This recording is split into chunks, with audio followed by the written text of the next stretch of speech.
Hi everyone, welcome to my channel. আজিৰ এই ভিডিঅ'ৰ বিষয়বস্তু হ'ল পাৰ্মানেণ্ট ৰেচিডেণ্ট চাৰ্টিফিকেট যিটো আছে হায়াৰ এডুকেশ্যনৰ কাৰণে আমি পাৰ্মানেণ্ট ৰেচিডেণ্ট চাৰ্টিফিকেট উলিয়াব পাৰোঁ। এই পাৰ্মানেণ্ট ৰেচিডেণ্ট চাৰ্টিফিকেটৰ কাৰণে আমাৰ কি নথিৰ প্ৰয়োজন হ'ব আৰু অনলাইনত কেনেকৈ এপ্লাই কৰিব লাগিব এই বিষয়ে এই ভিডিঅ'টো বনাব বিচাৰিছোঁ। আপোনালোকে ভিডিঅ'টো গোটেইখিনি চাব, তেতিয়া ভালকৈ বুজি পাব।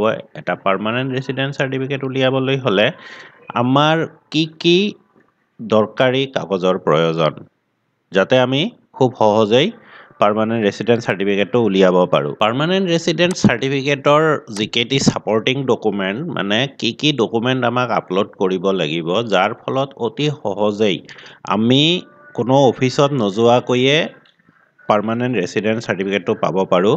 সেয়াৰ লিষ্টটো মই দেখুৱাইছোঁ আৰু কৈছোঁ কি ডকুমেণ্ট লাগিব।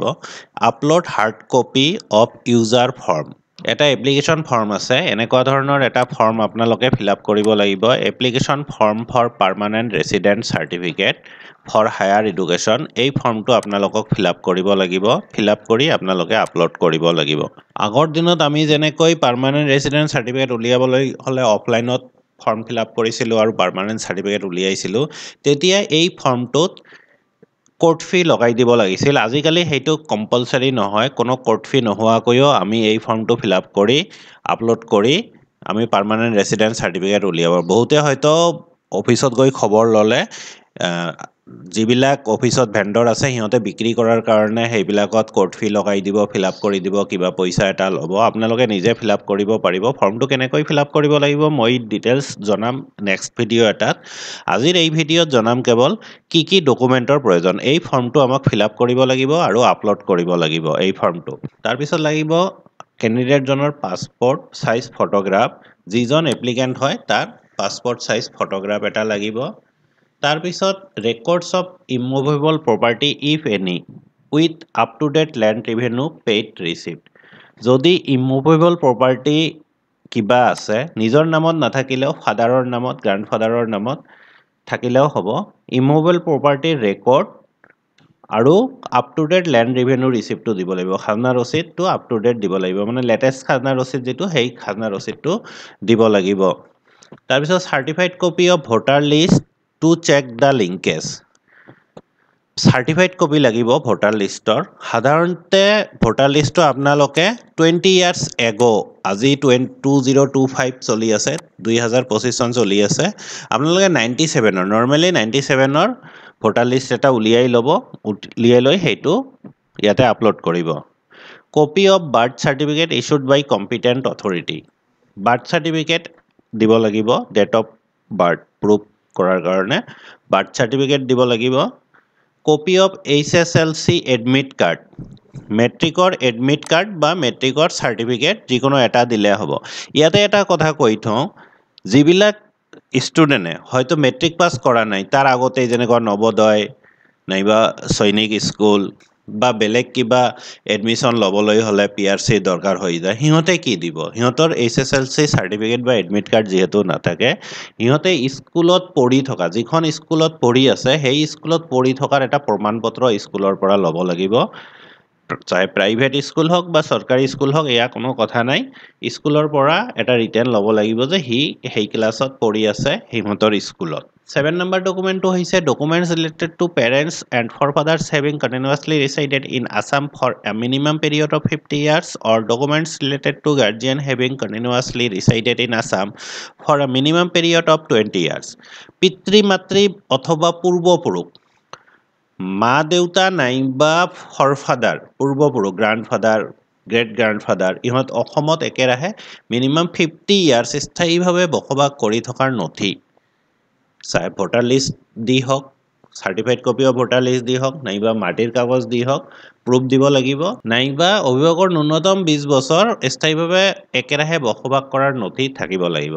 এয়া কথাটো হ'ল এনেকুৱা ধৰণৰ, যিটো ডিষ্ট্ৰিক্টত, যিটো এড্ৰেছত আপোনালোকে এপ্লাই কৰিব, যিটো ঠিকনা দি এপ্লাই কৰিব, সেই ঠিকনাত মিনিমাম 20 বছৰ একেৰাহে স্থায়ীভাৱে বসবাস কৰি থকাৰ নথি পত্ৰ দিব লাগিব। এইটো নহয় যে আগতে আমি ডিব্ৰুগড়ত আছিলোঁ, এতিয়া গুৱাহাটী কামৰূপত আছোঁ, আগতে গোৱালপাৰাত আছিলোঁ, এতিয়া ধুবুৰীত আছোঁ, কিন্তু 20 বছৰ হোৱা নাই 20 বছৰৰ ডকুমেণ্টটো আমি গোৱালপাৰা ডিষ্ট্ৰিক্টৰ বা ডিব্ৰুগড়ত দিম আৰু এপ্লাই কৰিম কামৰূপ মেট্ৰৰ পৰা, তেনেকুৱা নহ'ব। যিটো এড্ৰেছ দি এপ্লাই কৰিব সেই জেগাতে, সেই ডিষ্ট্ৰিক্টতে একেৰাহে মিনিমাম 20 ইয়াৰ্ছ থাকিব লাগিব, তেতিয়াহে সেইটো এপ্ৰুভ হ'ব, নহ'লে এপ্ৰুভ নহ'ব। বহুতে এনেকুৱা কৰে যে আমাৰ 20 বছৰ 25 বছৰ পুৰণা ডকুমেণ্ট বেলেগ ডিষ্ট্ৰিক্টত আছে, এতিয়া আমি শ্বিফ্ট ইয়াতে কৰিছোঁ, ইয়াতে আমি এপ্লাই কৰি দিম আৰু পুৰণা য'ত আগত আছিলোঁ তাৰ এড্ৰেছ বা তাৰ ডকুমেণ্টখিনি দিলোঁ, তেনেকৈ এপ্ৰুভ নিদিয়ে। এই 7 নম্বৰলৈকে আছিল আমাৰ কম্পালচাৰী ডকুমেণ্ট ষ্টাৰ মাৰ্ক দিয়াখিনি, কম্পালচাৰী হয়, এইখিনি দিবই লাগিব।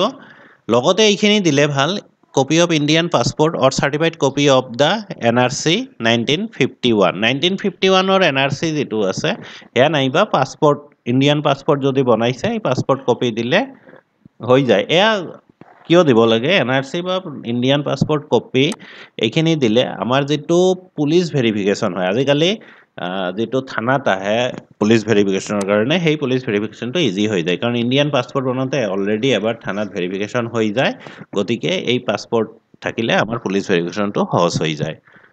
তাৰপিছত upload one address proof documents of self or parents. নিজৰ নামত যদি কোনো ডকুমেণ্টছ নাথাকে এড্ৰেছ প্ৰুফ হিচাপে, তেনেহ'লে পেৰেণ্টছৰ ডকুমেণ্ট দিলেও হ'ব। আৰু নৰ্মেলি আজিকালি সকলোৰে নামত থাকেই, কাৰণ ভোটাৰ কাৰ্ডটোৱে মেইন ডকুমেণ্ট হিচাপে আমি এড্ৰেছ প্ৰুফ দিছিলোঁ। ইলেক্ট্ৰিচিটি বিল এইবিলাক কম বয়সৰ 18 বছৰৰ তলৰ ছাত্ৰ ছাত্ৰীবিলাকৰ নাথাকে, কিন্তু আজিকালি আধাৰ কাৰ্ডটো সকলোৰে হৈ গৈছে, গতিকে এড্ৰেছ প্ৰুফ নিজৰ নামতেই দিব পাৰিব, আধাৰ কাৰ্ডটো দিব পাৰিব। এড্ৰেছ প্ৰুফৰ ভিতৰত এইকেইটা দিব পাৰিব: voters card, Aadhaar card, ration card, electricity bill, LPG bill, passport, bank passbook, driving licence, এইবিলাক এড্ৰেছ প্ৰুফ হিচাপে দিব পাৰিব। Copy of Indian passport or certified copy of the NRC 15, আকৌ এই কথাটোৱে লিখিছে, এইটোৱে আমাৰ ইণ্ডিয়ান পাছপৰ্ট বা NRC কপি দিলে হ'ল। Employment certificate issued by the employer শ্বয়িং joining in present place of posting if any.